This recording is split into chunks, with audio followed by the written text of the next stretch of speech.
दोस्तों, जो महिला अपने पति के साथ साथ जीने और साथ मरने की कसमें खाती है, जो महिला अपने पति के दुख और सुख में साथ रहने की कसमें खाती है, उसका साथ निभाने की कसमें खाती है, वो महिला शादी के 16 साल बाद अपने 2 बच्चों और पति को छोड़कर एक प्रेमी के साथ फरार हो चुकी है।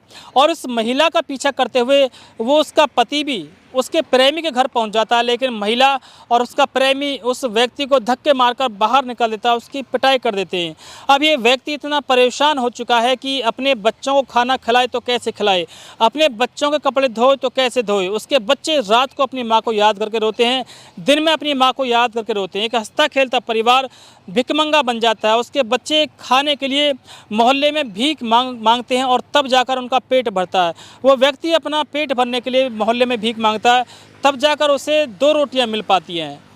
ये कहानी इतनी दर्दनाक है और आपको जागरूक करने वाली है कि आप शायद सोचने पर मजबूर हो जाएं कि किस तरह से एक औरत 16 साल अपने पति के साथ बिताने के बाद अपने प्रेमी के साथ फरार हो सकती है। ये सच्ची घटना उत्तर प्रदेश के नोएडा जिले के दनकौर कस्बे की है। और दनकौर कस्बे में जो भी इस कहानी को सुन रहा है, जो भी इस सच्ची घटना को सुन रहा है, वह इस पर यकीन नहीं कर पा रहा है कि क्या एक औरत इस तरह से भी अपने पति के साथ कर सकती है। मैं दनकौर कस्बे में हूँ और दनकौर कस्बे में मेरे साथ एक व्यक्ति इस समय खड़े हैं। इनकी शादी को 17 साल हो चुके हैं और 17 साल के बाद अब इनकी पत्नी इन्हें धोखा देकर इनसे दूर चली गई है।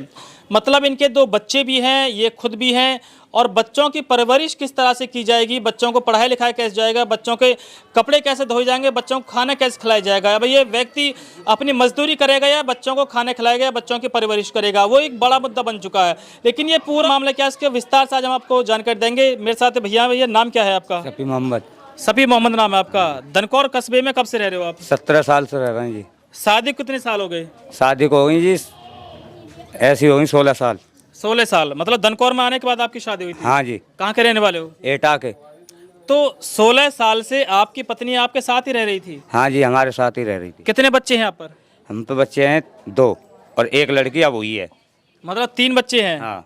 तो जो लड़की अब हुई है वो आपकी पत्नी के साथ है, आपके साथ है? वो हमारी पत्नी के ही साथ है। अच्छा, अब ये बताओ थोड़ा सा कि जिस तरह से ये आपकी समस्या है, जैसे हमने सुना था उसी के लिए आपके पास आए।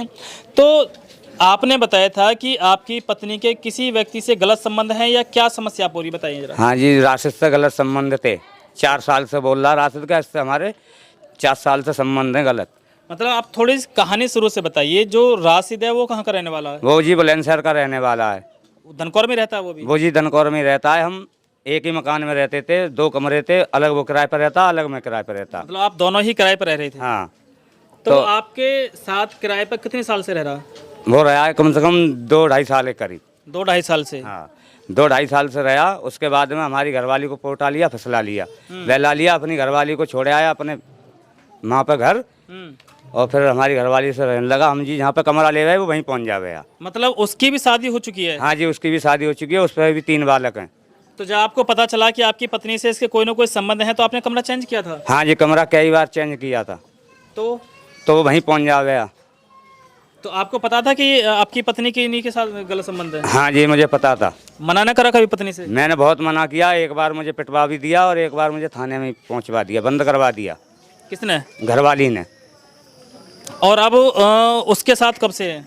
1 महीना हो गया जी। बगैर निकाह के रह रही है और बगैर तलाक के रह रही है जी। मतलब आपने तलाक नहीं दिया लेकिन आपकी पत्नी दूसरे संग रह रही है? हाँ जी। वो भी मुस्लिम है? हाँ जी, वो भी मुस्लिम है। अच्छा, तो आपने अभी कोशिश की अपनी पत्नी को वहाँ से लाने की? हाँ जी, बहुत कोशिश की। ना वो मुझे अंदर जाने दे और ना उससे मिलने दे, ना बात करने दे। कौन? राशिद। मतलब राशिद आपकी पत्नी से आपको नहीं मिलने दे रहा? नहीं मिलने दे रहा है जी। तो आप गए हैं उसके पास? कितनी बार जा चुके होंगे? 3-4 बार जा चुका हूँ, लेकिन वो भजा देता है, ना मिलने देता है, और जो कहता है दूर चल भाग यहाँ से, और हमारे सालों पर धमकी दिलवाता है मरवाने की। मतलब जब से आपकी पत्नी राशिद के साथ रह रही है तब से आपकी अपनी पत्नी से बात ना हुई? नहीं हुई जी। अच्छा, थाने गए कभी? थाने गए, थाने वाले हमारी कोई रिपोर्ट ही नहीं ले रहे हैं। क्या कह रहे हैं? मना कर रहे हैं, ये कह रहे हैं कि जहाँ में कुछ नहीं हो सकता है जी।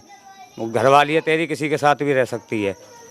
मतलब बगैर तलाक दिए किसी के साथ भी रह सकती है? हाँ जी, यही कह रहे हैं, तलाक ले ले राजी रम्मा से या कैसे ले ले। अब हम क्या करें, अब जामे का हम तलाक कहाँ से लें? अब क्या चाह रहे हो तुम? हम चाह रहे हैं जी हमारी पत्नी हमारे पास आ जाए। बच्चे रोते हैं, रात को बिलखते हैं।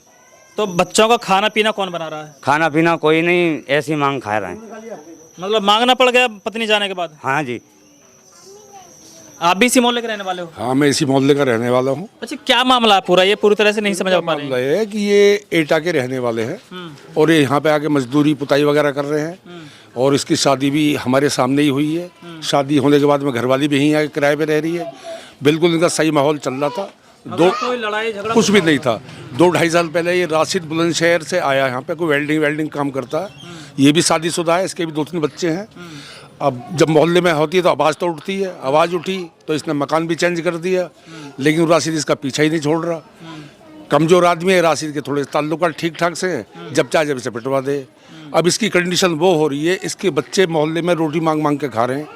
ये दरबदर है, ना तो कहीं मजदूरी की जा पा रहा, मजदूरी जाएगा तो बच्चे ने कौन रखेगा इसके अंदर। और राशिद ने घरवाली यहीं झाझर रोड पे रख रखी है, खुल्लम खुल्ला रख रखी है, जबकि ये गलत है। मतलब कस्बे से ही उसे लेकर कस्बे में ही रख रखी है और ये मैसेज समाज के लिए गलत ही जाएगा कि ऐसे तो आज एक न कराए कल दूसरी इसी देखा देख करेगी, जब उसका कुछ नहीं हुआ तो मेरा कुछ नहीं हुआ। जो हमारी संवेदनाएं हैं, जो हमारे रीति रिवाज हैं, वो गलत हो रहे हैं इस तरीके से। अभी जावे वहाँ पे राशिद के पास में तो इससे पीट पाट के भगा दे, कमजोर आदमी है, क्या कर सके। कुल मिलाकर ये कहा जा सकता है कि एक पत्नी की वजह से पूरा घर बर्बाद हो चुका है। पत्नी बच्चों को छोड़कर चली गई, अपने पति को छोड़कर चली गई और सबसे बड़ी बात है कि जहां से गई है उसी कस्बे में वो रह रही है। एक अन्य व्यक्ति के साथ अगर बगैर निकाह करे, बगैर शादी करे कोई औरत अगर नाजायज़ तरीके से रहती है तो उसका क्या इलाज किया जा सकता है, यही एक बहुत बड़ा मुद्दा। अगर समाज में इस तरह से कुरीतियाँ फैलती चली गई तो एक दूसरे की होड़ में ये बहुत सारा मामला आगे बढ़ सकता है। जैसा अभी इन्होंने बताया है कि अगर एक व्यक्ति का कुछ हो रहा तो आने वाले समय में और भी चाहे वो औरतें हों चाहे वो आदमी हो, इस तरह से गलत कदम उठाने में हिचकिचाएंगे नहीं बिल्कुल भी। अच्छा, मोहल्ले वाले में कौन लगता है आप इनके? मैं इनों का भतीजा लगता हूँ। सगे भतीजे हैं? नहीं, वैसे मामा फूफी गई हैं। मामा फूफी के हैं। अच्छा, आपको पता था क्या कभी कभी इस तरह से उनके गलत संबंध हैं किसी व्यक्ति से? नहीं, हमें तो अभी पता पड़ी है जब वो चली गई हैं। तो इनका बेचारे का रहना सहना कैसा हो रहा है, गुजारा कैसा हो रहा है? गुजारा दोनों का ऐसे ही है, बच्चे मांगते मांगते डोलते रहे, मैं इधर उधर रोटी मांगते डोले हैं इधर उधर। मतलब रोटी मांग मांग के खानी पड़ रही है? हाँ जी। तो मोहल्ले वालों का सपोर्ट है इनके साथ? मोहल्ले वालों का फुल सपोर्ट है। तो मोहल्ले वाले कभी गए इकट्ठा होकर इनकी पत्नी को वापस लाने के लिए? घर में एंट्री नहीं कर? एक बार समझाई भी थी, वो आई नहीं थी। वो मतलब समझाने के बाद भी नहीं आई? नहीं आई। पत्नी की कहानी को आगे क्या मोड़ मिलने वाला है या पुलिस इसमें क्या कार्रवाई करती है उससे आपको जरूर अवगत कराएंगे। अगर आपने अभी तक हमारे चैनल को सब्सक्राइब नहीं किया तो चैनल को सब्सक्राइब करें और बेल आइकन जरूर दबा दें।